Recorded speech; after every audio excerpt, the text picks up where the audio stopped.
no mesmo partido, no SPD, e que tinha escrito em 1910 uma das principais obras da teoria econômica marxista, que é o Capital Financeiro, e era Rudolf Hilferd, que era médico, inclusive, de formação, mas vai se tornar famoso pelos seus debates econômicos. É o Hilferd, o ministro da Fazenda, que acaba com a hiperinflação na Alemanha e que dá uma certa estabilidade econômica e política por algum período curto, né, da República Alemã.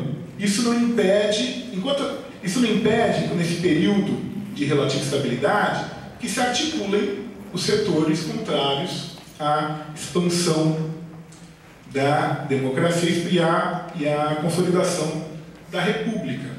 Até mesmo porque, no período de estabilidade, se ampliam as reivindicações dos trabalhadores por mais direitos, ou por direitos que estavam prometidos na Constituição. E o empresariado, que até, num primeiro momento, até não tinha achado muito ruim a troca de regime, começa a enxergar no Estado que garantia direitos sociais, previsto na Constituição de Weimar, nas reivindicações dos sindicatos, uma ameaça de socialização da Alemanha. E começa a enxergar isso, né? E na maioria, bem ou mal, os social-democratas conseguiam no parlamento uma ameaça aos seus próprios interesses. A crise de 29 acelera o processo, na verdade. Né? Não foi a crise de 29 que gerou a queda da República de Weimar, mas ela acelera, talvez, o processo. Talvez o processo tivesse demorado mais tempo, mas estavam ali já os elementos de combate à democracia, de combate à República, de tentativa de revanchismo. Então, esses elementos já estão presentes na cultura política e na sociedade alemã. Talvez a crise de 29 tenha acelerado o processo, acelerado com o impacto de um parlamento, a partir de 29, paralisado. A maioria continua sendo dos social-democratas e os católicos do centro. Só que os chanceleres, os primeiros ministros, a partir de 1929, quando cai o último governo social-democrata, cujo ministro da Fazenda tinha falhado em combater os primeiros sintomas da crise. O ministro da Fazenda, de novo, esse tal de Hilferd, que aparece aí várias vezes nessa história, e que o presidente da República, Marechal von Hindenburg, não estava nem um pouco preocupado com a República, com democracia, com maioria parlamentar, aproveita a chance para se livrar daquilo que ele considerava pior do que o Partido Comunista, que era o Partido Social Democrata, que afinal eram comunistas disfarçados. O Partido Comunista, pelo menos, era assumido. O Partido Social Democrata era lobo em pele de cordeiro. Era algo pior, ele ainda conseguia regimentar a maioria. O Partido Comunista não conseguia.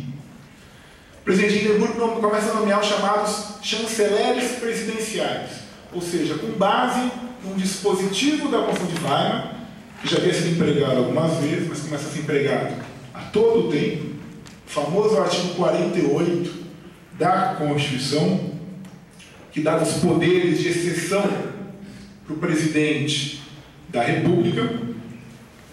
O presidente von Hindenburg ele nomeia chanceleres sem apoio da maioria do parlamento. O primeiro chanceler, o Brüning, era ainda filiado ao Partido do Centro Católico, mas não tinha apoio do seu partido, muito menos a social-democracia. Mas, como ele começa a tomar uma série de medidas ortodoxas de combate à crise econômica, nenhum partido quer levar a culpa por ter sido responsável por impedir que as medidas anticrise dessem certo. Sempre o discurso da estabilidade econômica acima de qualquer outra coisa. Então a social-democracia não vai se opor materialmente ao governo Brüning. Ela é oposição formal, mas materialmente ela vota tudo que o governo precisa, assim como o partido de centro, assim como os demais partidos da aliança de Weimar. E quando o governo não tem essa maioria, ele apela para o presidente, e o presidente baixa por decreto presidencial a medida desejada pelo chanceler Bruni. Nesse ínterim, o que se começa a debater na doutrina jurídica, na doutrina política, o que é o estado de exceção, o que é a ditadura presidencial. Para os autores liberais, vamos dizer assim, os autores dominantes, né, a ideia de que a ditadura do presidente tinha como único objetivo preservar a inviolabilidade da Constituição. Ele decretava o estado de exceção para garantir a ordem constitucional e não para violar a ordem constitucional.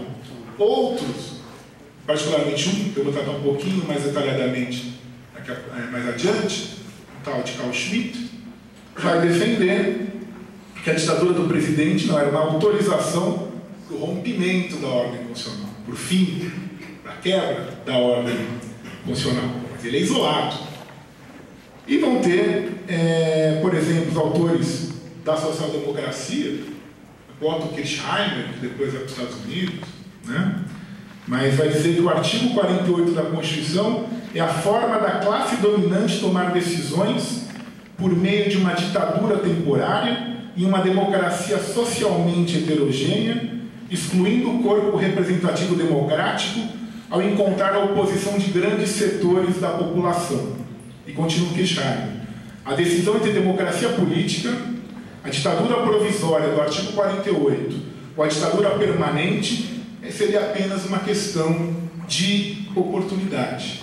Mas a decisão seria tomada sempre de um ponto de vista que serviria para a manutenção do status quo econômico. Ou seja, quem vai falar, qualquer que seja a decisão, a manutenção do status quo vai estar garantida. Seja manter a democracia, seja uma ditadura provisória, seja uma ditadura permanente, o status quo econômico não vai ser alterado. Para não ser alterado, essa decisão está sendo tomada. E o curioso é reparar que, conforme vão se dando, ampliando as crises econômicas, você começa a utilizar os poderes de exceção toda hora para tentar solucionar as crises econômicas.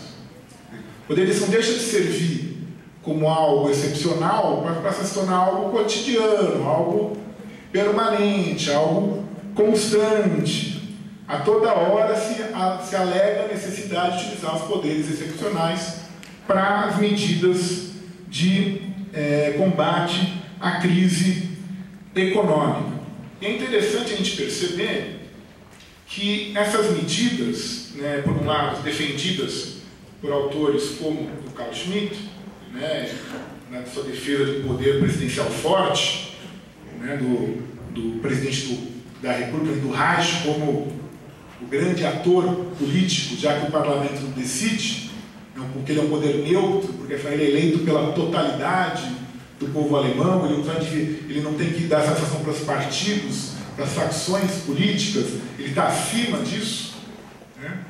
Ao mesmo tempo, é curioso reparar, algo que até a professora Isabel lembrou, que, embora não tenha apoiado o aprofundamento das estruturas democráticas quando teve chance, no período da Revolução Alemã, ou no período da Assembleia Constituinte, o Partido Social Democrata, o SPD, na oposição, não fazendo parte do governo, começa a desenvolver, em vários autores, começa a se preocupar com uma série e tentar desenvolver quais serão as possibilidades de ampliação da democracia para a esfera econômica e social.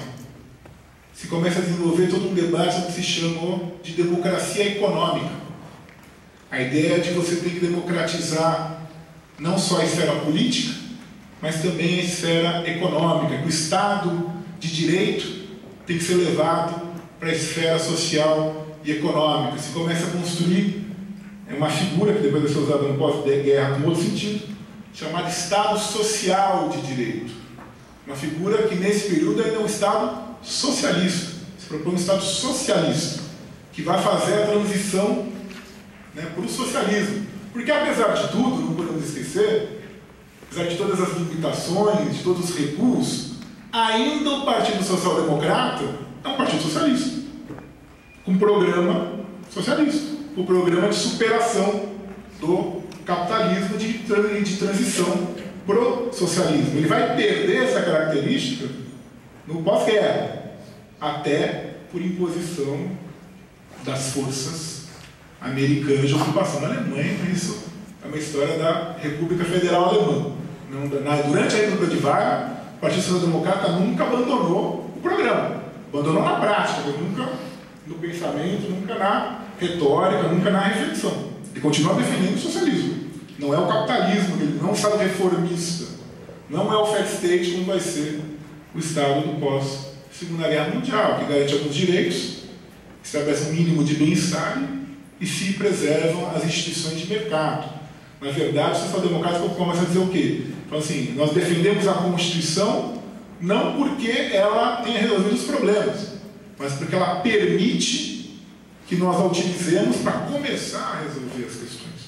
Ela é uma plataforma que é ser ampliada no rumo da socialização da economia. Embora, quer dizer, então, ao mesmo tempo você tem um discurso em defesa das medidas de exceção, inspeção do lado econômico, e o Carl Schmitt é o principal defensor desses, que já vinha defendendo a questão da exceção e se refletindo desde o início dos anos 20, né? A sua obra A Ditadura de 21, a Teologia Política de 22, né, em que está a famosa frase: soberano é quem decide sobre o estado de exceção, e a ideia de que a soberania se dá sobre aquele que decide, né, em que consiste o interesse público, que a exceção é normal. Ele, na verdade, defende a normalidade da exceção. A exceção é a competência imprevisível, aquela que não pode ser prevista, não pode ser antecipada. Por isso que a soberania, ao decidir sobre a exceção, é ao mesmo tempo a afirmação da ordem e a sua negação. Ela está afirmando a ordem e negando aquela ordem. A ordem existe, a pessoa está sendo negada, né? Então o soberano está ao mesmo tempo dentro e fora da legalidade. Isso é interessante no argumento do Carl Schmitt. Ao suspender a ordem constitucional, ele se coloca legalmente fora da lei. Então o estado de exceção se justifica nesse sentido, não limite para o direito, mas sim é o próprio fundamento da ordem jurídica. O próprio fundamento da ordem constitucional é a exceção. Ela não é o limite, assim, ela é a base, a partir dela se tomam as decisões fundamentais.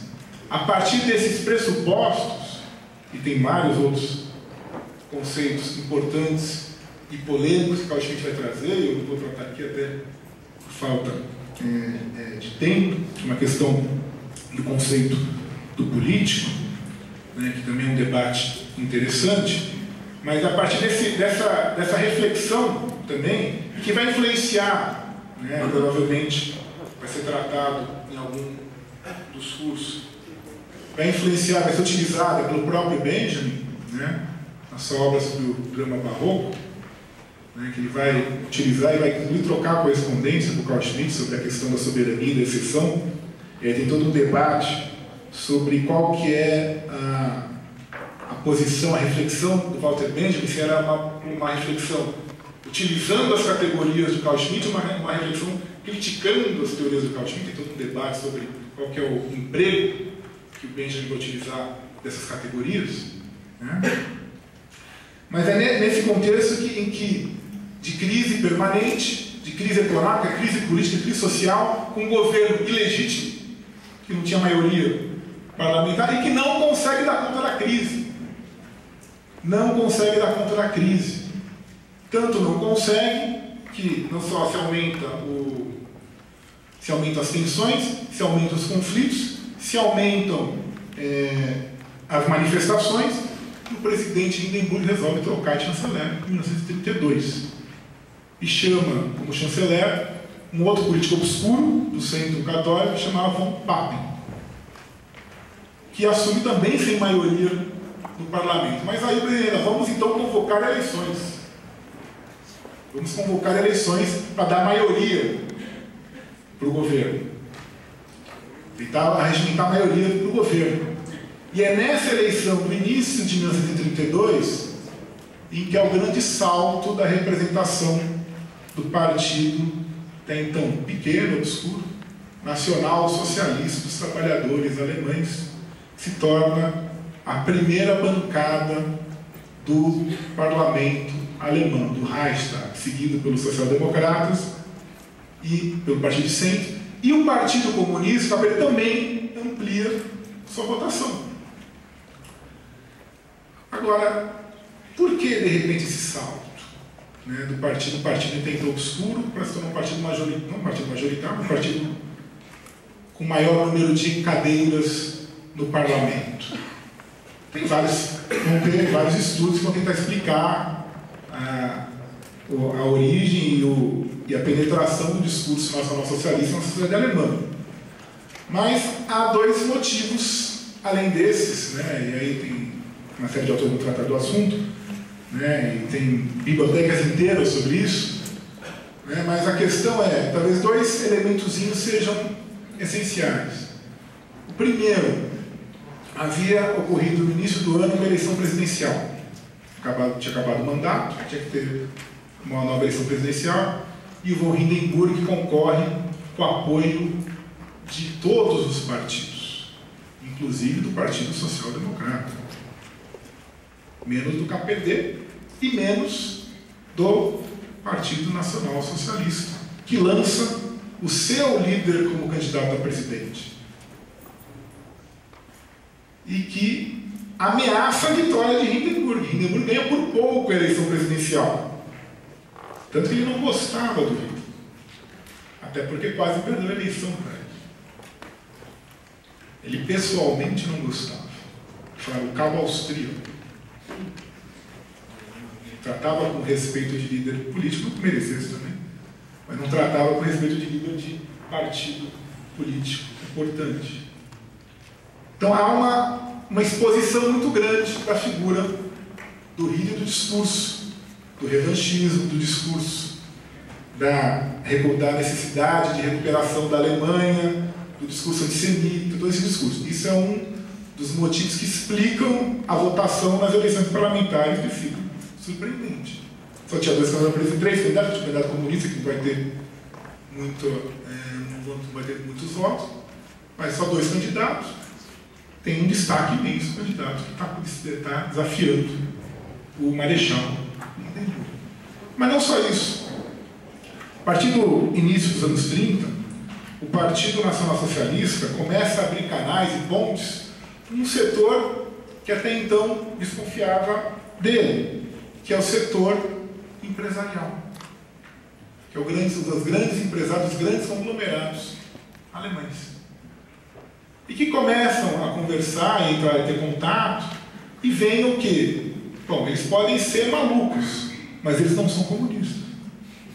Eles garantem o direito de propriedade, eles garantem a empresa, eles não querem essa festa de greve, de direitos trabalhistas, de direitos sociais. Eles querem ordem, eles querem tranquilidade, eles querem paz interna.